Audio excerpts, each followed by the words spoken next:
Hello, everybody. Welcome back to WWTA News. That is what we talk about news. Thank you for returning for another episode. Before we jump into these news articles, because we've got some interesting ones to get through, could I get you to hit that like button? You probably haven't hit it already. Nobody ever really does. Well, somebody does. I don't know. Hit that like button. Greatly appreciated. And if there's any family, friends, or loved ones out there who you feel could use this information, please send them a link to the video. Now, let's get into some of these wonderful articles so we can get caught up on what's going on in this crypto space.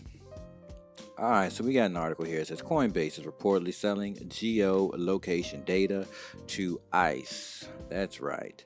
Crypto exchange Coinbase analytics program Coinbase Tracer will provide the United States Immigrations and Customs Enforcement Agency, also known as ICE, with data about crypto users, including their historical geo-tracking data and transaction history, according to a contract obtained by watchdog group Tech Inquiry. The contract adds detail to what was previously known about the 3-year deal between the crypto exchange and ICE, the law enforcement arm of the U.S. Department of Homeland Security. The Intercept initially reported the news. All right. All Coinbase tracker or tracer features use data that is fully sourced from online publicly available data and do not include any personal identifiable information for anyone or any proprietary Coinbase user data, the spokesperson told Coindesk. So this is important. Obviously, KYC is information. This is Coinbase. They have this information. They have to know their customer. It's just the United States is what they do. So the first thing you'd be alerted to is, oh, well, they're working with immigration. Definitely Mexicans that are coming over here, right? That's like, oh, Mexico. There's always these Mexicans coming over here. Blah blah blah. Okay, I hear you, but that's not the only people that are immigrating or I'm migrating, right? That's not the only people that do that. All right, now when you have people that are migrating voluntarily to the country, they have to go through protocols, so on and so forth. Essentially, I'm assuming this is just to register them to know who's on U.S. soil as well as any other soil that one might immigrate or I'm migrating to. All right, so, and then there's numerous reasons for that. I know everybody likes to say, oh, but there's always Mexicans coming to the United States and they're drug sellers, gangsters, and rapists and all this. I know, people say it all the time. Yeah, okay. Uh, they're not the only people to come here. Anybody that comes here, you've essentially got to register and be recorded so they know who's here. That's what the whole purpose of going through the immigration is for. Now, with that being said, financially, the Universal Commercial Code, right? Doing business. So we started talking about doing business, conducting business. Well, this is going to make tracking that stuff easier. Do I agree? It's not my position to agree. It's my position to read these articles and just discuss these things. So if you got any feelings toward that, you can put them in the comments box below. But I just want to say this is where this was going. I mean, if you're not aware of what blockchain technology is, this is exactly where it was going. There will be nothing unknown, okay? And if for some reason a criminal act has transpired and they need to get access to the individual that would have done this via KYC through a company like Coinbase, that's what it's for, okay? Now, could this be, a nefarious practice by governments to single out certain people? I mean, that could be, really, you know what I'm saying? Could be, could not be. Who knows? But without hard evidence, we really can't say that. And one of the big things is, if you don't have hard evidence, what are you really talking about? I mean, really. So, yes, I know a lot of people will see this and be like, oh, Coinbase is working with the enemy and all this crazy stuff. Yeah. It is what it is. But this is totally what blockchain is. This is what blockchain tech is. So if you're not liking this now, then the blockchain space isn't for you, and you'll have to become, I guess, in the future, when this really takes hold, you're going to become what they call black market. And if you're familiar with the black market today, black market is where nefarious practices transpire, and black internet, black web, black market, if you're getting the underlined here. And so those would be things that you'll have to deal with if this isn't for you. But governments, I can see why they want this, because this is going to help them all around keep track of everything. You know what I'm saying? So, it is what it is. We can't do anything about it. It's just, be aware that's what's happening. So to continue that article, it says the deal was signed last September for a maximum of $1.37 million. One of several small contracts between Coinbase and the United States government agencies. In August 2021, Coinbase signed a smaller contract with ICE worth $29,000 to provide the agency with licenses for its analytics software. In April 2021 and May 2020, Coinbase sold licenses, both initially under $50,000, to Coinbase Tracer to the U.S. Secret Service. So none of this stuff should shock anybody. I mean, tech companies have been selling these government organizations, tech forever. Oh my God, Coinbase is doing it too. Well, Coinbase is operating in the United States. They're going to be bumping heads with the United States government, obviously. So there's nothing crazy, spooky, or scary about this. This is just literally us moving forward in technology in this new age that we're going into. So don't be scared. Like, oh my God, I'm done with all this stuff.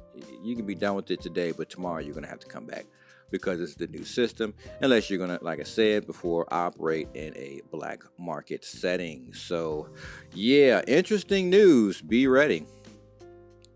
We've got another article here. It says, Congressional Democrats plot path forward on digital dollar while they have the majority. Isn't that interesting? As the clock ticks on the current Congress, Democrats have become increasingly vocal about pushing forward on a digital dollar.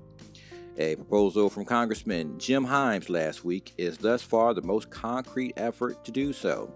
And again, proposal. Establishing core principles and parameters for a central bank digital currency. That proposal remains, however, a white paper rather than a bill. Let's get that one more time. That proposal remains a white paper rather than a bill. As Himes described it to the block, we put a marker down in terms of general objectives. So, yeah, just a proposal. We'll see what happens going forward in the future. Next article. Cashapp lets users invest spare change in Bitcoin. Well, welcome to the party, right? Welcome to the party. It's just tech. It's really just the tech. Tech's going to do all this stuff because, again, I know, oh my God, Bitcoin's going so low. Come on, we know where Bitcoin has come from. Bitcoin going to rock bottom is ridiculous. You know what I'm saying? I remember back when Bitcoin was around 3 grams, like, oh my God, and it was dropping. Oh God, it was dropping. Oh my God, please let that thing come on down to 1,000, then get on about 800. Yeah, let it get on down there real low. And it never went there. And then it went up to like 9,000. Like, oh man, let it go on back down to 3,000. We can see 2,000. It got down to 3,000, kicked back up, I believe. Then it went from 9,000 on up. I think we eventually, after that $9,000 mark, saw 60,000. It's like, man, we'll never see those prices low like that again.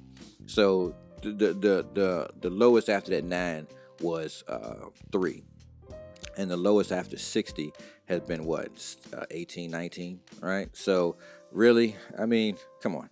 Of course, this was inevitable. Of course, this was going to happen. By using Cashapp's new roundup feature, users will see the value of their purchases rounded up to the nearest dollar. And this is if you're using a Cashapp card making purchases. The difference between the actual price and the rounded price will be invested in Bitcoin stocks or ETFs. For example, an item that costs $9.50 will be rounded to $10.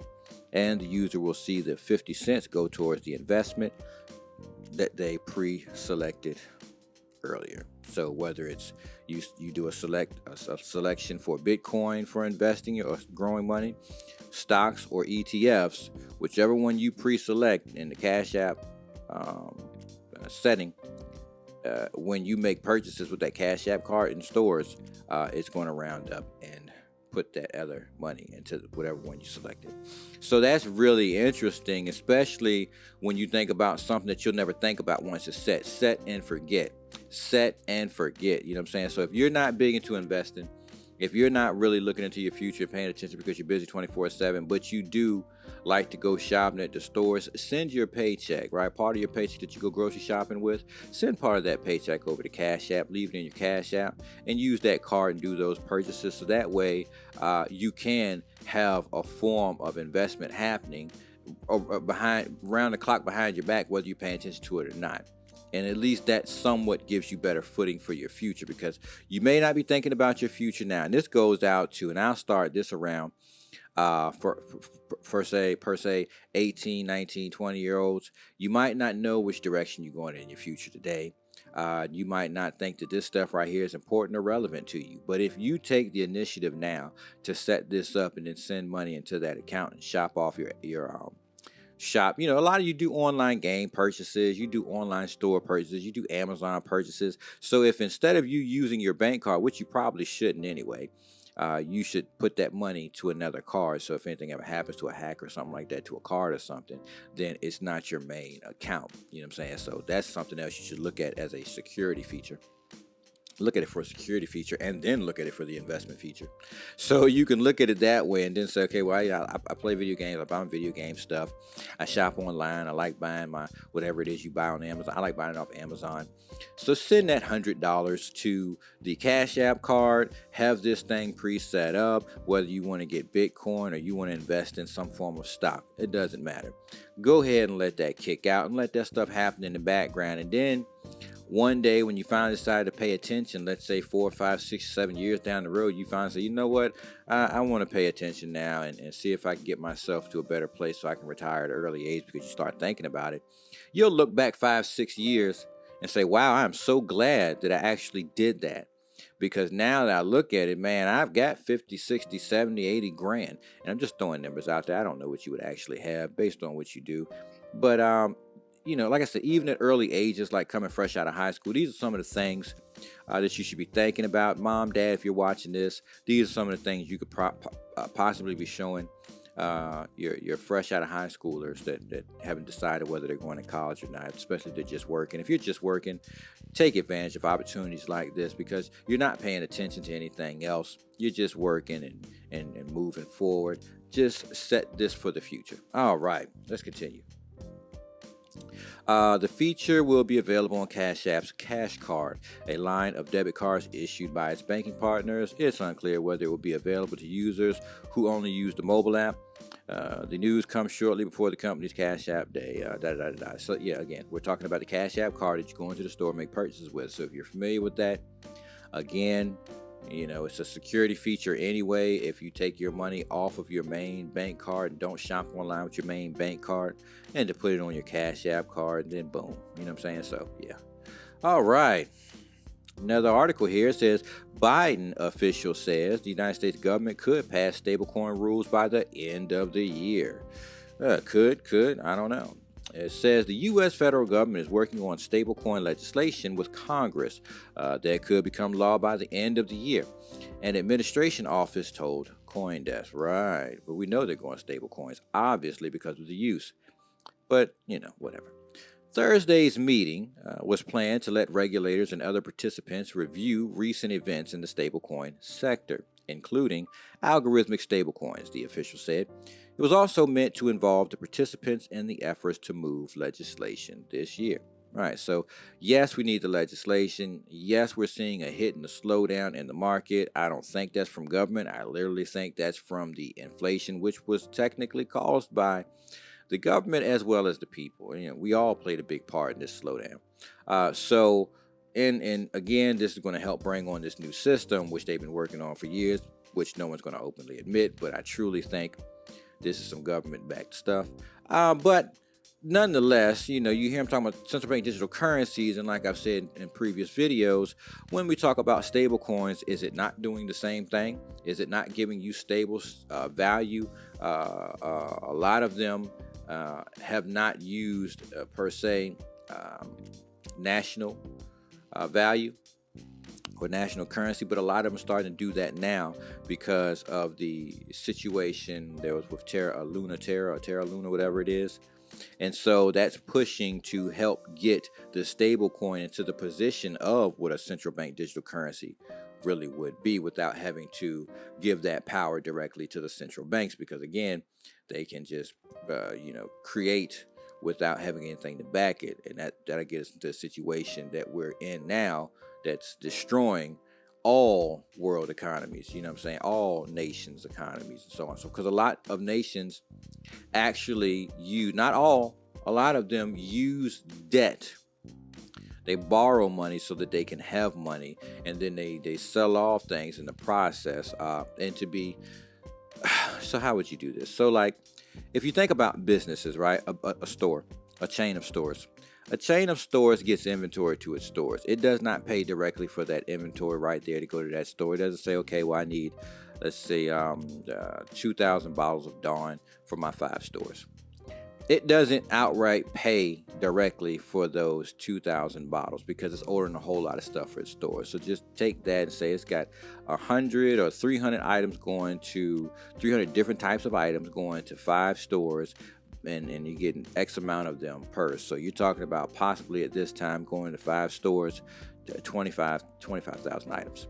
Those 25,000 items, that chain of stores is not going to pay for that stuff directly. What it's going to do is it's going to enter into a contract, and it's going to be paying like almost like somewhat like bar tabs. Some might actually just do loans and then buy it that way and pay the loan back to initially get a store off. But a lot of times, I'm under the impression, based on a business that I worked at, I found out that business never paid up front for anything. That particular business had these contracts going. So with that being said, when you talk about how contracts are making everything go and nothing's ever being paid up front, it's like when you look at the stable coin and when you look at central bank digital currency, the central bank digital currency means I can constantly make more of these currencies that don't have value and nothing really backing it while I'm waiting on you to pay for it. So when you look at the other countries and how they're using debt I owe you, and I'm going to be in a constant agreement to pay you back, that's where we start talking about what do we hear? We heard about when Obama was in office. Raise the debt ceiling, they said, right? We don't want to get a bad credit report score, right? They were telling you that essentially they borrow money and they're never ever really directly paying it back. From that, you'll go and you'll say, okay, well, let's look at the usdebtclock.org, and you'll see as a nation, like, oh my God, wow, look at all this debt, and then look at this debt with interest, and then you're like, oh, so we've never paid for anything, which then brings us to what is the United States dollar? It's an IOU, right? So when you think about it, have you or the United States ever really paid for anything? Because in their own law books, it was said that gold and silver were the only things that could be used to pay for debt. So, yeah, think about that. Oh my God, did I get long-winded? We're talking about the stable coins. Let me go ahead. We're going to close with this one. So let's get through this. This legislative package, which has yet to be finalized or introduced, would define stable coins for the purpose of U.S. regulation and address how they're used. It would also preserve existing regulatory authority over the sector, the official said. All right, so we're going to go ahead and we're going to close there. Stable coins, to me, I think they can honestly be a central bank digital currency. I don't think they technically need to do a central bank digital currency if they're going to back the stable coin with the nation's currency. So, like USDC, if you back it with the United States dollar, obviously with a 1-to-1, boom, there you go. You technically have a central bank digital currency. It's just a stable coin named USDC. That's what I kind of think is going to happen regardless. I'm thinking that's the first thought. So anyway, I'm going to close out with that. Woo, long-winded. If you found anything interesting or anything you liked in this, please hit that like button. Don't forget to send this to your family, friends, loved ones that you think could use this information. And I'll catch you all in the next episode. Thank you.